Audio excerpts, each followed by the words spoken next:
goal without any purpose. Goal without any purpose brings no result. Goal without any purpose brings no result. क्या है इसका मतलब? आपके पास गोल है, गोल तो हो गया, गोल सेटिंग 90 रखना है, वो गोल है, लिख दिया पेपर पे, चिपका दिया, गोल हो गया। बट वो गोल के पीछे आपका कोई पर्पज़ नहीं है, कुछ पर्पज़ नहीं है। क्यों मेरे को 90 रखना है, क्यों मेरे को 90 रखना है? कोई भी गोल हो, उसके पीछे, वो गोल के पीछे एक स्ट्रॉन्ग पर्पज़ रहना भी ज़रूरी है। क्यों चाहिए? व्हाई? नहीं हुआ तो क्या होगा? आपके मैथमेटिक्स में अगर 90 नहीं हुआ तो क्या हो जाएगा? क्या सरकार गिर जाएगी या भूकंप हो जाएगा? क्या हो जाएगा? ठीक है, तो आपको क्यों चाहिए 90? तो वो होता है आपका पर्पस। वो गोल के पीछे आप व्हाई लगाओ, क्यों मेरे को क्यों चाहिए 90 मार्क्स? नहीं हुआ तो क्या होगा, और हुआ तो मेरे को क्या बेनिफिट मिलेगा? ठीक है, अगर आपने 90 रख लिया तो आपके पेरेंट्स लोग बहुत खुश हो जाएंगे, आपको भी बहुत सेटिस्फेक्शन मिलेगा, आपके टीचर्स लोग भी बहुत खुश रहेंगे आपके ऊपर। फिर आपका परसेंटेज भी ज़्यादा आएगा, टोटल परसेंटेज, क्योंकि मैथमेटिक्स तो मतलब परसेंटेज में बहुत हेल्प करता है। ठीक है, और अगर आपने मतलब परसेंटेज ज़्यादा रखा तो आपने अच्छे कॉलेज में जाके भी आपको सीट मिल जाएगा। ठीक है, तो वो होता है पर्पज़।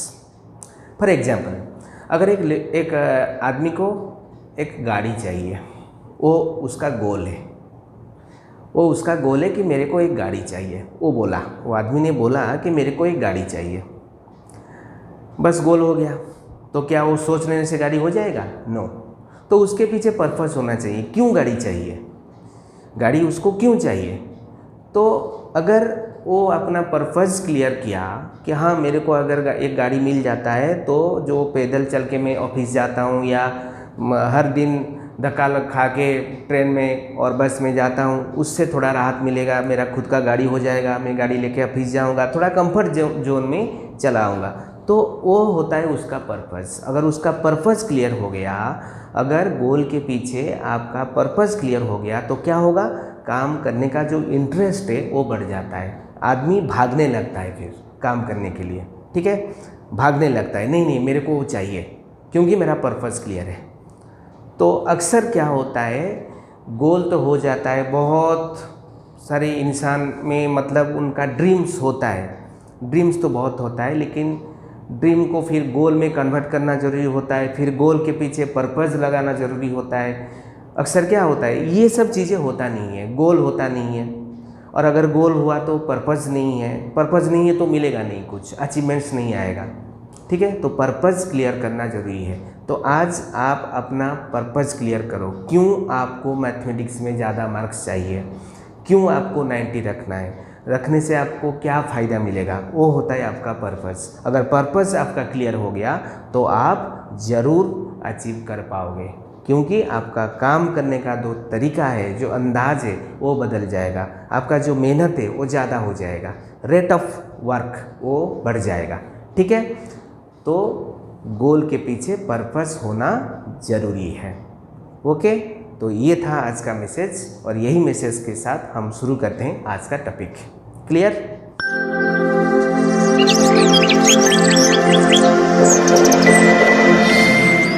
गुड मॉर्निंग स्टूडेंट्स, मैं हूं आशुतोष और स्वागत है आप सबको हमारा YouTube channel Ashutosh math solutions में। स्टूडेंट्स, आज का टॉपिक है Euclid's division algorithm. Euclid's division algorithm, ये सब आप जानते हो। यूक्लिड्स डिवीजन एल्गोरिथम क्लास 5 से हम पढ़ के आ रहे हैं। आज हम डिस्कस करेंगे by using Euclid's division algorithm how to find out HCF of two numbers. दो नंबर का एचसीएफ हम कैसे निकालेंगे, कैसे फाइंड आउट करेंगे यूजिंग यूक्लिड्स डिवीजन एल्गोरिथम। तो शुरू करें, चलिए शुरू करते हैं। तो फर्स्ट देखेंगे यूक्लिड्स डिवीजन एल्गोरिथम जो होता है वो होता क्या है। देखो, सपोज एक नंबर है 17, ठीक है, और उसको हम डिवाइड करेंगे 5 से। 17 डिवाइडेड 5, इधर दिया है 17 डिवाइडेड 5, तो क्वेश्चन कितना होगा, रिमाइंडर कितना होगा लिखोगे, कोई भी बच्चा कर लेगा उसको, ठीक है। तो 5 3 जा 15 आएगा और ये हो गया रिमाइंडर। मतलब क्वेश्चन कितना हुआ, क्यू 3 हुआ और रिमाइंडर कितना हुआ, 2 हुआ। ये क्या है, डिवाइजर है, डिवाइजर 5 है और डिविडेंड कितना है, 17 है, ठीक है। तो यूक्लिड्स डिवीजन एल्गोरिथम क्या बोलता है, मतलब डिविडेंड ये सब आप लोग जानते हो equals to divisor into quotient plus remainder, ये होता है Euclid's division algorithm. Dividend equals to divisor into quotient plus remainder, मतलब हम 17 कैसे मिलेगा हमको, डिवाइजर इंटू कोसेंट, डिवाइजर कितना है 5 है, तो 5 इंटू कोसेंट कितना है 3 है, 5 इंटू 3 प्लस रिमाइंडर कितना है 2 है, तो 5 इंटू 3 कितना 15 प्लस 2 17 हो गया डिविडेंड। तो इसको अगर हम अलजेब्रिक एक्सप्रेशन में लिखेंगे तो लिखेंगे a equals to B Q plus R, ये सब इंटीजर्स है, ए बी ये सब इंटीजर्स है, ठीक है। a equals to B Q plus R, तो a is dividend here, b क्या है divisor, q quotient, r remainder. This is known as Euclid's division algorithm, ठीक है। a equals to B Q plus R, clear. फिर चलते हैं HCF कैसे दिखाएं, कैसे निकालेंगे, by using Euclid's division algorithm. देखो सपोज 2 नंबर आपको दिया गया है, एक क्वेश्चन है find out HCF of 210 and 55, 210 and 55, ये है आपका क्वेश्चन। क्वेश्चन ठीक से समझो, find out HCF of 210 and 55, ठीक है। तो हम कैसे करते हैं उसको, प्राइम फैक्टराइजेशन में भी करते हैं, डिवीजन मेथड में भी करते हैं। प्राइम फैक्टराइजेशन में ऐसे ऐसे करके करते हैं, बच्चे करते हैं, ठीक है। डिवीजन में भी करते हैं, लॉन्ग डिवीजन मेथड में, ठीक है, ओके। तो अभी क्या करते हैं, देखो इधर क्या होगा, ये 2 3 4 5 स्टेप में होगा, कुछ स्टेप में होगा। फर्स्ट स्टेप में क्या होता है, स्टेप 1 क्या होगा, इसमें से जो बड़ा नंबर है उसको ले जाओ डिविडेंड, ये प्रोसेस है, ठीक है। इसमें से जो बड़ा नंबर है उसको ले जाओ डिविडेंड और इसको ले जाओ डिवाइजर। तो 210 इक्वल्स टू 55 इंटू डैश, तो इधर डिवाइड करो, 210 डिवाइडेड 55, तो क्या होगा बोलो, कितना आएगा, 3 आएगा, 165, 4 होगा तो ज़्यादा हो जाएगा, 220 हो जाएगा, 4 इधर डालेंगे तो ज़्यादा हो जाएगा 220, तो इधर इसको माइनस करो, 10 माइनस 5 5, इधर 0 45, ठीक है। तो 3 आया क्वोशेंट, 45 आया रिमाइंडर, तो 55 इंटू 3 प्लस 45, हम इधर डिवीजन एल्गोरिथम डाल रहे हैं, dividend equals to divisor into quotient plus remainder. ये डिवाइजर है क्योंकि 210 को हम डिविडेंड लिया, इसमें से जो बड़ा है उसको डिविडेंड और छोटे वाले को स्मॉलर को ले गया हम डिवाइजर। तो 210 equals to 55 into 3 plus 45, divisor into quotient plus remainder, हो गया। अभी सेकेंड स्टेप में क्या करेंगे, स्टेप 2, स्टेप 2 में क्या करेंगे, ये जो आया 55, ये इसको अभी डिविडेंड ले जाओ 55, जो फर्स्ट स्टेप में डिवाइजर था सेकेंड स्टेप में हो जाएगा वो डिविडेंड, ठीक है। और ये होगा डिवाइजर 45, ऐसे तो हम करते हैं लॉन्ग डिवीजन में, क्या करते हैं 45 आ गया, अभी जो प्रीवियस डिवाइजर था उसको लेते हैं डिविडेंड, मतलब प्रीवियस डिवाइजर कितना था 55, अभी उसको ले गए हम डिविडेंड, तो 45 1 जा 45, तो कितना आया 10, तो 1 क्वोशेंट 10 रिमाइंडर, तो 45 इंटू 1 प्लस 10, समझ में आ रहा है। फर्स्ट 210 को ले गए डिविडेंड और 55 को ले गए हम डिवाइजर, तो 210 equals to 55 into 3 plus 45। Second step के लिए इधर रिमाइंडर 45 है, सेकेंड स्टेप के लिए ये 55 आ गया आपका डिविडेंड और 45 डिवाइजर है, जो रिमाइंडर वो डिवाइजर हो गया। ठीक है, तो 55 equals to 45 plus into 1 plus 10 हो गया। अभी स्टेप 3 में चलते हैं। क्या होगा स्टेप 3 में?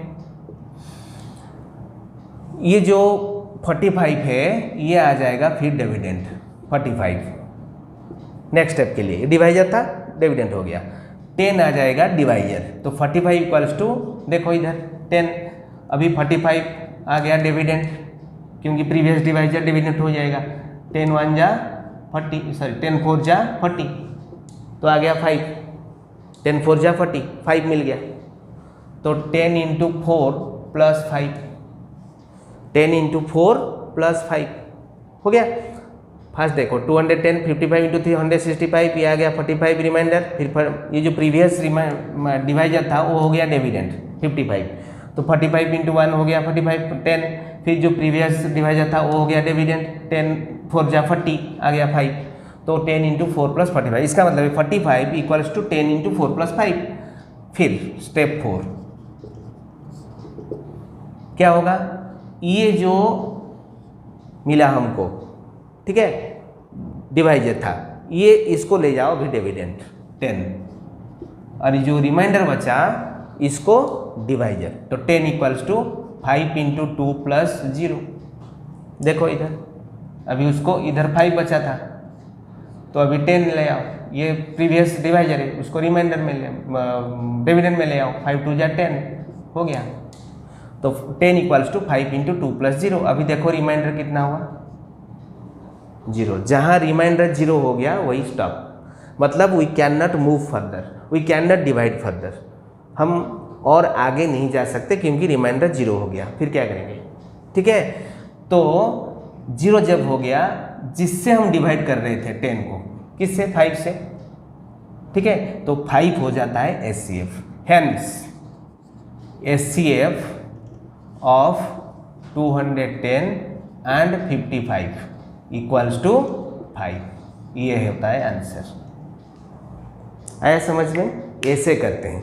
ठीक है, SCF ऑफ 210 एंड 55 ऐसे करते हैं। पहले 210 को ले गए डिविडेंड और 55 को डिवाइजर, तो 210 इक्वल्स टू 55 इंटू 3 प्लस 45, तो फिर फर्स्ट का जो डिवाइजर था वो हो जाता है डिविडेंड 55, और ये रिमाइंडर वाला जो 45 था वो हो जाता है डिवाइजर। तो 55 इक्वल्स टू 45 इंटू 1 प्लस 10, अभी 45 हो गया मतलब क्या डिविडेंड, और 10 हो गया डिवाइजर, तो 45 इक्वल्स टू 10 इंटू 4 प्लस 5, अभी 10 हो गया डिविडेंड और 5 हो गया डिवाइजर, तो 10 इक्वल्स टू 5 इंटू 2 प्लस 0, 0 हो गया वही स्टॉप, मतलब 5 इक्वल टू SCF, जो जिससे डिवाइड कर रहे थे 5 वही हो जाता है उसका SCF। ठीक है, ओके।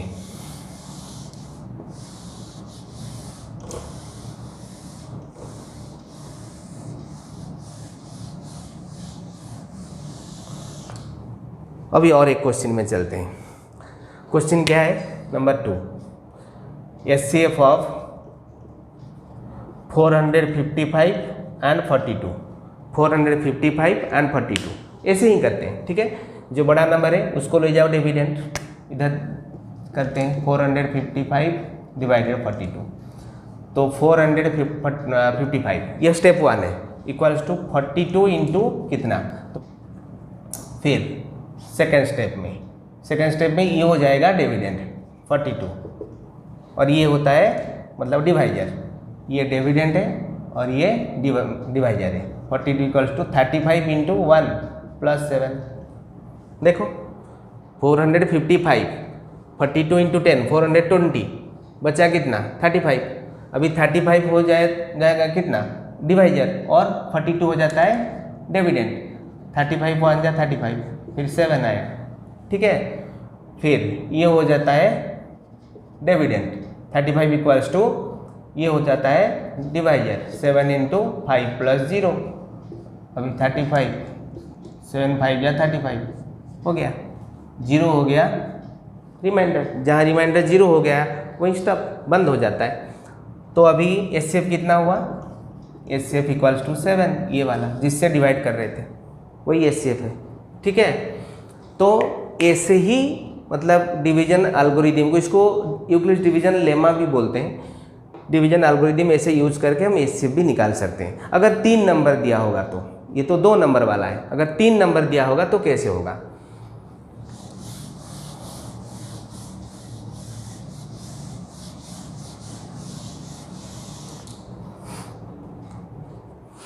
देखो सपोज दिया है question, find out HCF of 441, 567 and 693। 441, 567 and 693। ठीक है, तो कैसे करेंगे इसको। देखो ये थोड़ा मतलब जैसे आप कर रहे हो वैसे, जो लॉन्ग डिवीजन मेथड में जैसे हो रहा था ये भी वैसा ही होगा। ठीक है, तो इसमें से आपको सिलेक्ट करना है डिविडेंड किसको लूँ। ये तीनों में से जो सबसे लार्जेस्ट है, जो सबसे ग्रेटेस्ट नंबर है, सबसे बड़ा है, उसको ले जाओ डिविडेंड। तो 693 को ले जाओ डिविडेंड।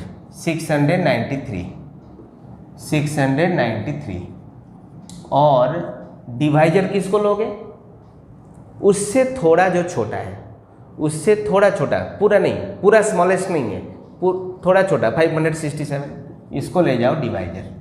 बाद में उसको करेंगे, पहले ये दोनों को ले जाओ, इसको डिविडेंड, इसको डिवाइजर।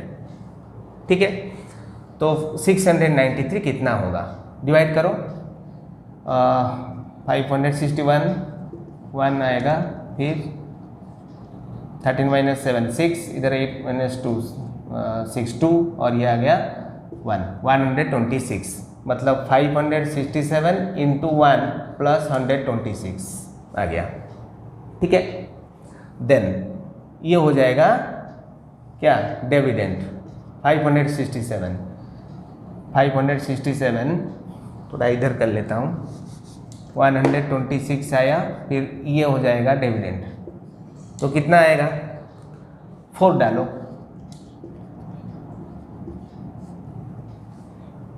हो गया 63, मतलब 126 इंटू, ये 126 डिवाइजर है ना, 126 × 4 + 63 रिमाइंडर है।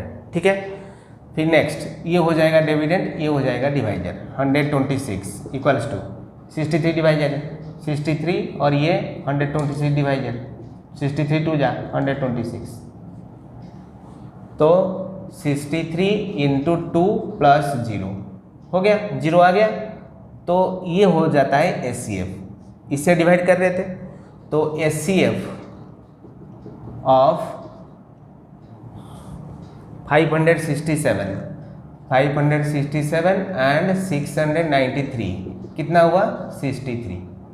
ठीक है, अभी 441 भी है, तो अभी क्या करेंगे, 63 एंड 441 दोनों का HCF निकालेंगे।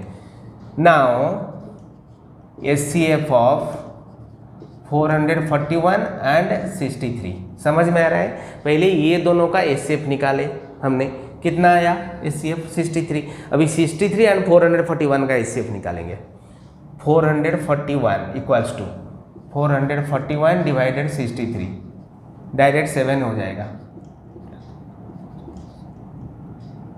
हो गया 0।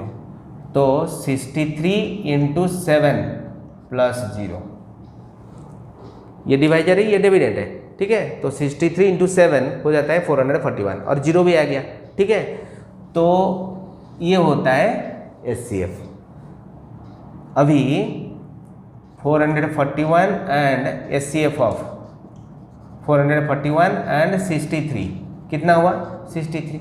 अभी देखो ये दोनों का HCF हुआ 63, 567 एंड 693 का HCF हुआ 63। अभी 441 भी 63 से डिविजिबल है, मतलब 441 एंड 63 का HCF भी हो गया 63। तो तीनों का HCF कितना हुआ, 63 हुआ। Hence HCF of 441, 567 and 693 equals to 63। Answer हो गया, आंसर 63 है। ठीक है, आया समझ में। वेरी सिंपल है, कुछ नहीं है इसमें।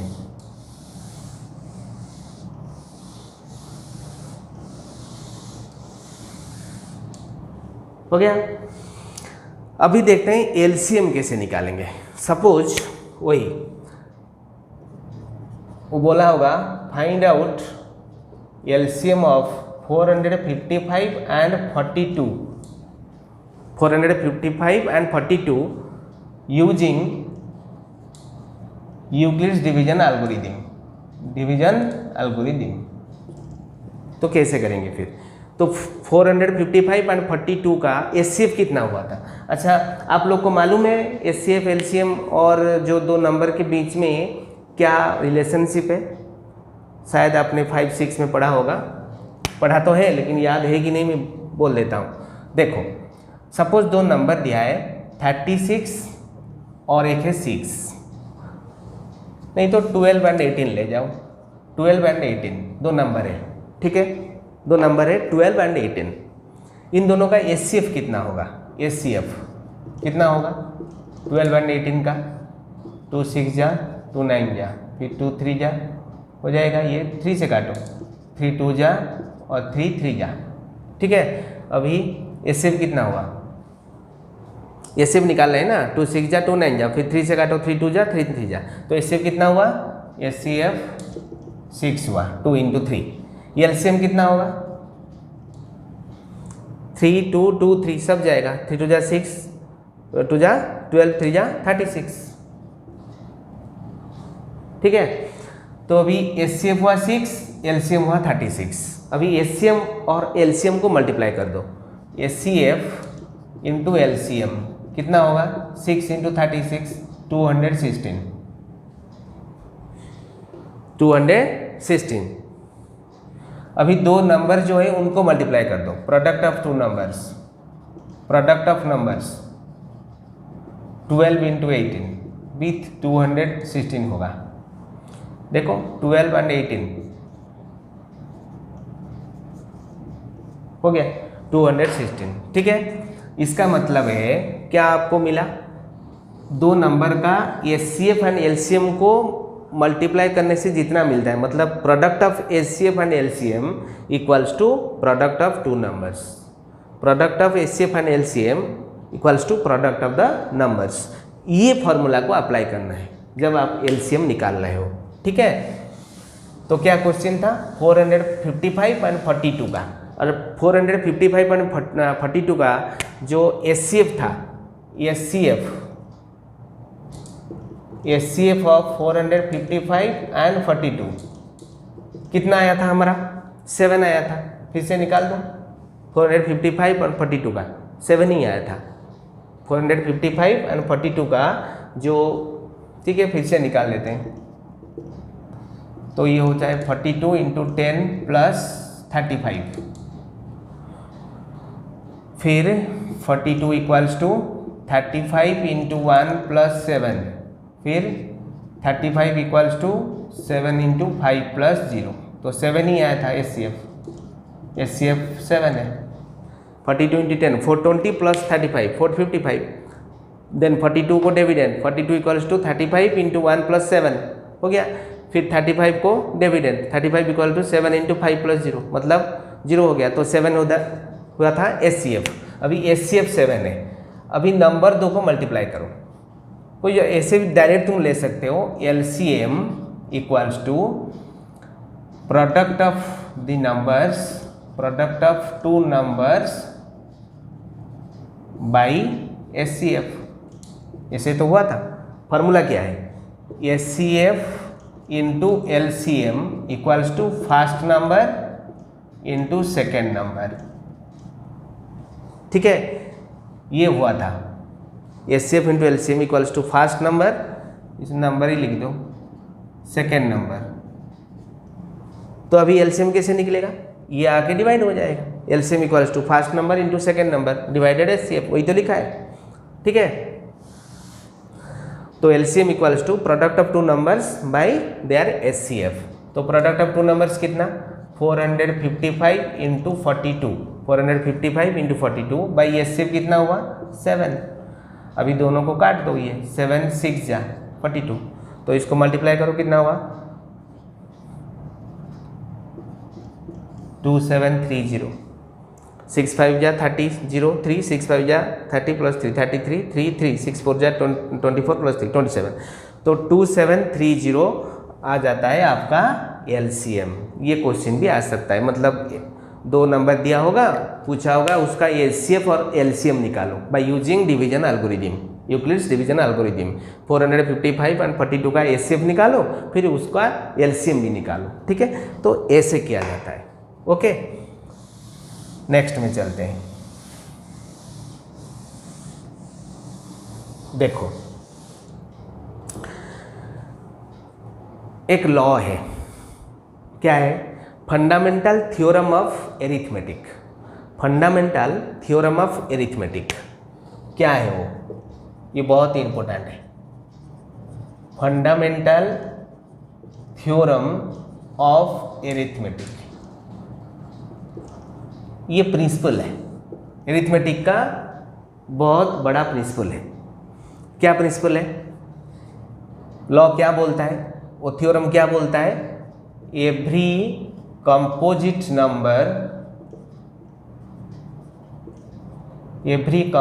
Number can be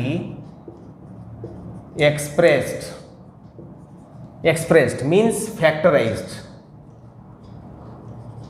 every composite number can be expressed, और एक्सप्रेस मतलब क्या है, वो फैक्टराइज किया जा सकता है as a product of primes, as a product of primes, and this factorization is a unique concept। This factorization is unique concept। This factorization is unique concept। Every composite number can be expressed or factorized as a product of primes, and this factorization is unique concept for the order in which prime factors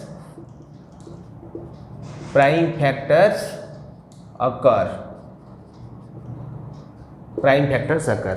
क्या देखो क्या लिखा है, every composite number can be expressed or factorised, every composite number can be expressed or factorised as a product of primes, and this factorization is unique concept for the order in which the prime factors occur। क्या है इसका मतलब, कोई भी composite number आप ले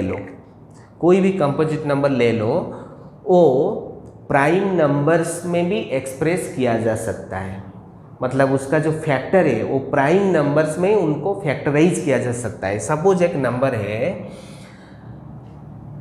128, ठीक है, तो 128 का प्राइम फैक्टराइजेशन करो, 2 6 जा 2 4 जा, फिर 2 32, फिर 2 16, फिर 2 8, फिर 2 4, फिर 2 2, देखो 64, फिर 32, फिर 16, फिर 8, फिर 4, फिर 2 2 2 जा 4 2 जा 8 2 जा 16 2 जा 32 2 जा 64 2 जा 128, ठीक है। तो ये सब प्राइम नंबर्स है कि नहीं, 128 कंपोजिट था, 128 जो नंबर वो कंपोजिट है, ठीक है, और इसको हम सब प्राइम नंबर्स में एक्सप्रेस किया। इसका मतलब है हम लिख सकते हैं 128 equals to 2 into 2 into 2 into 2, कितना हुआ 1 2 3 4 5 6 7 5 6 7, ऐसे लिख सकते हैं 128 equal 2 into 2 into 2 into 2 into 7 2s, product of 7 2s 128, ठीक है। तो क्लास 4-5 में आपने एक किया होगा फैक्टर ट्री, मतलब एक कंपोजिट नंबर को प्राइम नंबर्स में हम कैसे कन्वर्ट करें, प्राइम नंबर्स के प्रोडक्ट में। सपोज एक नंबर दिया है 156, पूछा है express this the product of as a product of prime numbers, मतलब इसका प्राइम फैक्टराइजेशन करो। 156। तो देखो 156 2 से जाएगा, 2 से जाएगा तो क्या इधर कितना होगा 78, 8 2 जा 16, 6 1 7 2 जा 14%, 156। अभी ये एक प्राइम नंबर मिल गया। फिर 78 2 इंटू 39, ठीक है, तो और एक प्राइम नंबर आ गया। पहले 156 को 2 इंटू 78, ठीक है, 2 इंटू 78 इंटू 256 ही है ना, ठीक है। फिर 78 को 2 इंटू 39, फिर इसको करो, ये हो जाएगा 3 से कट जाएगा 13 आ जाएगा। देखो ये सारे प्राइम नंबर से, तो 156 equals to 2 into 2 into 3 into 13।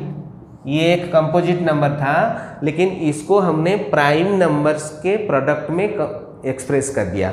This is known as fundamental theorem of arithmetic, ठीक है। एक कंपोजिट नंबर को आप प्राइम नंबर्स के प्रोडक्ट में भी एक्सप्रेस कर सकते हो, मतलब उसका फैक्टराइजेशन आप कर सकते हो प्राइम नंबर्स में, उसको इसलिए बोलते हैं प्राइम फैक्टराइजेशन, ठीक है।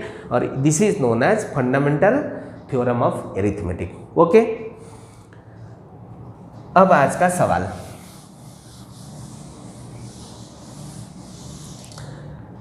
सवाल क्या है? बहुत इंटरेस्टिंग सवाल है, छोटा सा सवाल है आप लोग को, जिसका आंसर आप लोग को कमेंट बॉक्स में भेजना है, ठीक है। सवाल है 36, 72 एंड 144। 36, 72 एंड 144, ठीक है। इन लोगों का HCF कितना होगा? HCF कितना है, LCM कितना है? 36, 72, 144 का HCF कितना है, LCM कितना है तीनों का, ठीक है। What is the HCF of 36, 72, 144 and LCM of 36, 72, 144? तीनों का HCF कितना है एंड LCM कितना है? इसका आंसर आप लोगों को कमेंट बॉक्स में भेजना है, ठीक है। तो this was today's topic, that's all for now. आज का टॉपिक हम यही ख़त्म करते हैं। I hope you have enjoyed the video, ठीक है। अगर वीडियो आपको अच्छा लगा तो उसको लाइक करें, दोस्तों के साथ शेयर करें और सब्सक्राइब जरूर करें, ठीक है। और सब्सक्राइब करने के बाद बगल में जो बेल आइकन है उसको भी दबा देना, सो दैट कि हमारा जो नए नए वीडियो का नोटिफिकेशन आप तक पहुंच जाएगा। और अगर आप पिछले वीडियो देखना चाहते हैं रियल नंबर्स के पार्ट 1, ठीक है, तो डिस्क्रिप्शन बॉक्स में उसका लिंक दिया गया है, आप वहाँ जाके देख सकते हैं, ठीक है। तो मिलते हैं फिर नेक्स्ट वीडियो में। Till then goodbye, all the best and wish you success. Thank you.